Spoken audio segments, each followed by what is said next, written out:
जय हिंद। मैं अमित कुमार आप सबको अपने इस यूट्यूब चैनल पर हार्दिक स्वागत करता हूं। तो हम लोग पॉलिटी के जो लेक्चर हैं उसको स्टार्ट कर रहे हैं। इसमें हम लोग जो डेली है 5 आर्टिकल्स को देखेंगे जो हमारे एग्जाम के दृष्टिकोण से काफी महत्वपूर्ण है। वो आर्टिकल्स जो हर एक भाग में बटा हुआ अनुसूचियों में बटा हुआ है उसको हम लोग देखेंगे। मान लीजिए हमारे भारतीय संविधान में कुल कितने अनुच्छेद है? More than 480। आज की डेट में 450 से भी एबव अनुच्छेद है। ठीक है, जो अमेंडमेंट के बाद में हुए हैं। इसके अलावा बात करें तो टोटल भाग जो हमारा है, जो मूलतः था 22 और आज के डेट में कितने हैं परिवर्तित होकर 25 जो संविधान संशोधन के द्वारा हुए हैं। इसके अलावा बात करें अनुसूची जो थी स्टार्टिंग में हमारे मूलतः संविधान में वो थी 9, उसको परिवर्तित कर दिया गया आज की डेट में संशोधन के द्वारा 12 हो चुकी है। तो इन सब चीजों को हम लोग अपने इस लेक्चर में पढ़ने का कोशिश करेंगे। इसका एक छोटा सा भाग है, भाग 1 अनुसूची 1 का। तो इसके तहत हम लोग जो पढ़ेंगे भारतीय संविधान के अनुच्छेद जो हैं, हम लोग डेली जो डिसाइड किए हैं 5 अनुच्छेद को पढ़ेंगे। यदि हो सके तो ज्यादा भी करेंगे, कभी कभी हो सकता है कि अभी डिस्कशन ज्यादा हो जाती है। जो आर्टिकल्स ऐसे होते हैं जिसमें अमेंडमेंट बहुत हुए हैं या उनका परिप्रेक्ष्य जो है या दृष्टिकोण बोले उनका जो भास्ट है बहुत है, बृहद है, तो उसको हम लोग पूरे डिटेल्स में देखेंगे। जैसे मान लीजिए फंडामेंटल राइट जो है मौलिक अधिकारों का अनुच्छेद जो है 21A 21 19, इन सब का जो है उल्लेख जब करना होता है तो काफी डिटेल्स में जाता है, तो इसको हम लोग डिटेल्स में देखेंगे।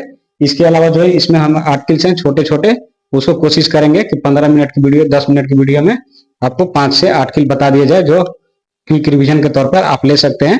ठीक है, तो हम लोग आज का जो आर्टिकल से पहला वो देखते हैं अनुच्छेद 1। तो अनुच्छेद 1 का बात करता है, क्या बोलता है संविधान हमारा? ये है राज्यों का संघ, संघ के नाम बता रहा है, और राज्य क्षेत्र। अनुच्छेद 1 में बताया गया है कि संघ का नाम क्या होगा और राज्य क्षेत्र उसका क्या निर्धारित होगा। तो संघ के नाम के लिए संविधान सभा जो है हमारे देश में, उसके बीच में जो जितने भी संविधान निर्माता थे उनके बीच में डिस्कशन चला कि इसका नाम क्या रखा जाए। तो कुछ लोग इसके परंपरागत जो नाम है भारत, और कुछ लोग जो है आधुनिक नाम जो है वो इंडिया के पक्ष में थे। यानी कहने का मतलब है कि इन दोनों नामों के बीच में भी संविधान निर्माताओं में मत एक नहीं था। स्टार्टिंग में उनको ये दोनों कंफ्यूजिंग लग रहे थे, या दोनों बोले तो कुछ लोग जो थे भारत के पक्ष में और कुछ इंडिया के पक्ष में थे। इस तरह से बात करें तो ये जो स्टार्टिंग में मत एक नहीं था, लेकिन बाद में निर्धारित किया गया उनके द्वारा कि भारत जो है उसको इस तरह से डिफाइन किया जाएगा, Bharat that is India union of states.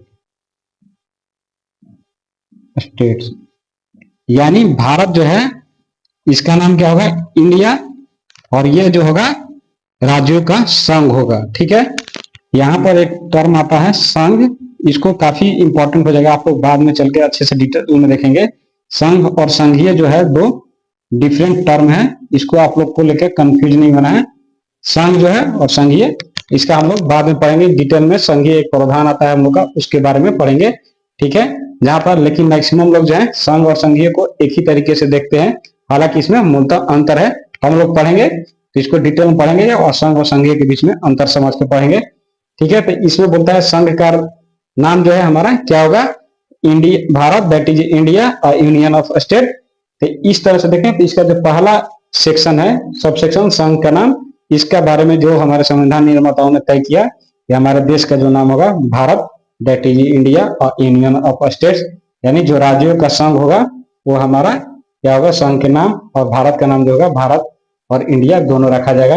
अब इसका निर्धारित करने का बात है कि राज्य क्षेत्र के रूप में इसको कैसे निर्धारित किया जाएगा।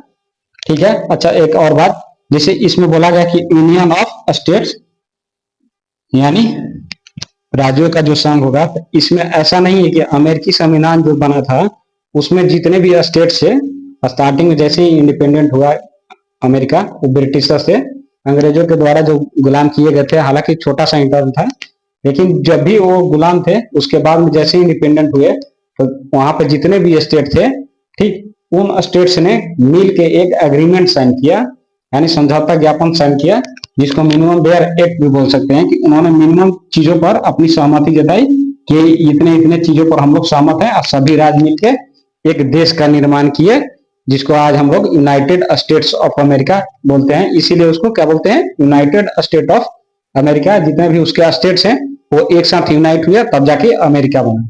ठीक है, लेकिन भारत में ऐसा सिस्टम नहीं है।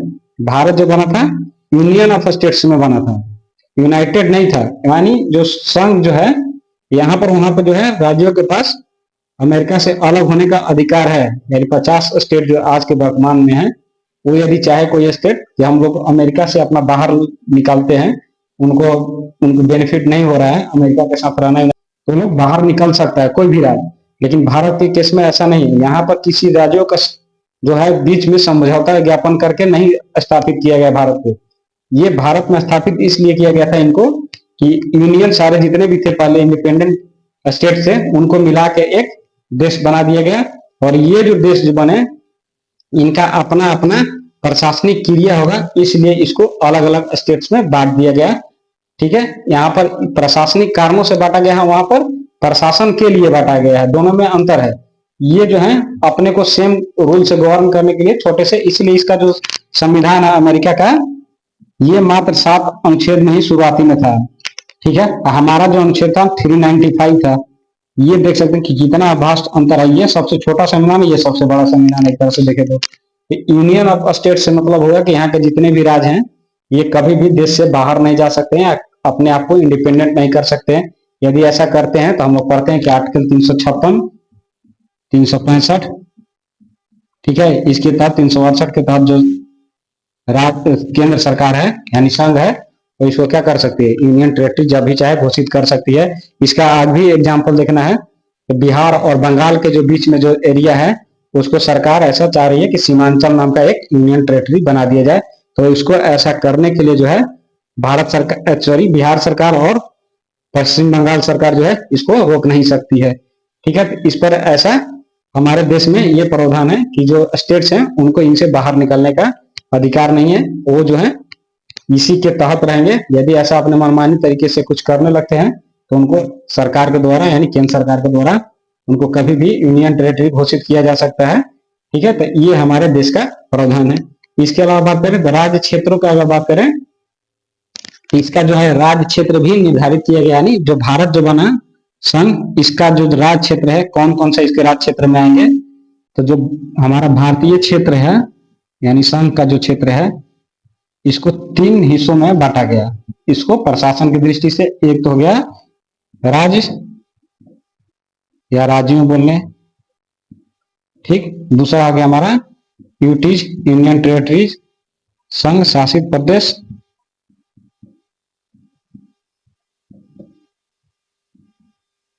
और तीसरा हो गया संघ द्वारा अर्जित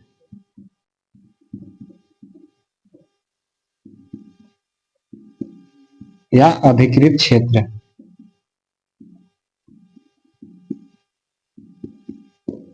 ठीक है, तो इसमें राज्यों का जो सिस्टम है, जितने भी स्टेट से स्टार्टिंग में उनका संघ शासित प्रदेश जो बने थे वो, और संघ द्वारा जो ये ऑप्शन छोड़ा गया था तीसरा,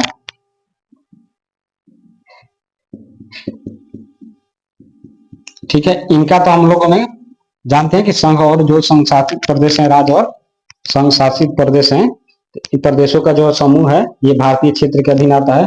और तीसरा डाला गया था कि मान लीजिए किसी देश के साथ भारत का युद्ध चलता है, जैसे चाइना के साथ हुआ, तो कुछ जो ऐसा बोला जाता है 1962 का वार जो हुआ, उसमें चीन के द्वारा कुछ क्षेत्र जो है अधिकृत कर लिए गए। ठीक है, जैसे अक्साई चीन। अब वैसे ही देखें तो भारत जब भी मान लीजिए कि किसी भी देश के साथ युद्ध में संलग्न होता है, जैसे इसके पड़ोसी देश ही होंगे बांग्लादेश, पाकिस्तान, चीन, म्यांमार, यदि किसी भी तरीके का यदि युद्ध होता है तो उसमें भारत भी कुछ टेरिटरी लॉस कर सकता है, लूज कर सकता है, और कुछ क्षेत्र गेन भी कर सकता है। तो जो क्षेत्र अधिकृत किए जाएंगे उसको इसमें डाला गया है। इसके अलावा बात करें, जैसे कोई राज्य स्वतः चाहता है, यानी भारत देश से बाहर है, बांग्लादेश है मान लीजिए, तो बांग्लादेश का कुछ क्षेत्र जो है जो हमारे भारतीय राज्यों के क्षेत्रों से लगता है, वहां का जो जनता है, ठीक है, वो निर्धारित करती है कि हम लोग जो है भारत के साथ जाएंगे। यदि भारत के क्षेत्र में आना चाहता है तो भारत सरकार जो है राष्ट्रपति की सहमति से ऐसा एक अमेंडमेंट बिल लाएगा, ठीक है, संविधान संशोधन विधेयक, और उसके द्वारा ये जो है भारत के क्षेत्र में अधिकृत कर लेगा, उसका नाम चेंज कर लेगा, नाम परिवर्तित कर लेगा। या मान लीजिए बंगाल में आया तो बंगाल का क्षेत्र सीमा जो है परिवर्तित हो जाएगा। तो ये जो चीजें हैं हम लोग आगे के आर्टिकल्स में पढ़ेंगे। तो इसमें हम लोगों ने देखा कि मान लीजिए किसी देश के साथ किसी भी तरीके का क्षेत्रों का आदान प्रदान होता है तो ये हमारे स्वराज्यित क्षेत्र या अधिकृत क्षेत्र में आएगा। इस तरह से ये आ जाता है। एक सवाल उठता है कि एक बोलता है भारत संघ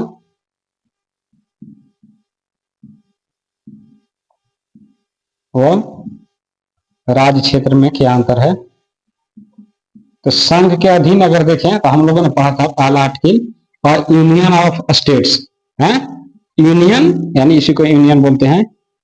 भारत को हम लोगों ने क्या बोला था, यूनियन ऑफ स्टेट्स, यानी संघ के में हमारे कितने आएंगे, जितने भी स्टेट्स हैं आज के डेट में मान लीजिए 28 स्टेट है ये आएंगे। और राज्य क्षेत्र है, ठीक, तो ये राज्य क्षेत्र के अधीन आते हैं। भारतीय क्षेत्र हो गया, राज्य क्षेत्र जो पढ़ रहे हैं तो इसमें ये भी अर्जित है, ठीक है। तो अगर अर्थ में इसका देखें तो व्यापक अर्थ समेटे हुए है राज्य क्षेत्र, यानी भारत संघ से ज्यादा जो है भारत राज्य क्षेत्र जो है इसका वास्ट मीनिंग होता है और ये डिटेल्ड मीनिंग होता है इस आर्टिकल का, जिसमें लिखा है संघ के नाम और राज्य क्षेत्र।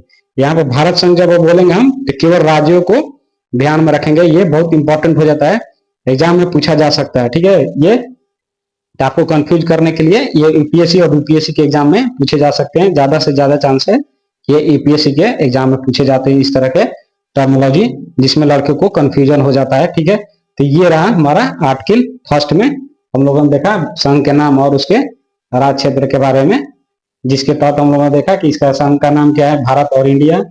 भारतीय राज्य क्षेत्र के अंदर कौन आ रहे, राज्यों, ठीक है, जितने भी राज्य हैं, यूनियन टेरिटरीज है, असम द्वारा जो अधिकृत या अर्जित क्षेत्र हैं, ये तीनों इस आर्टिकल के तहत आता है, ठीक है।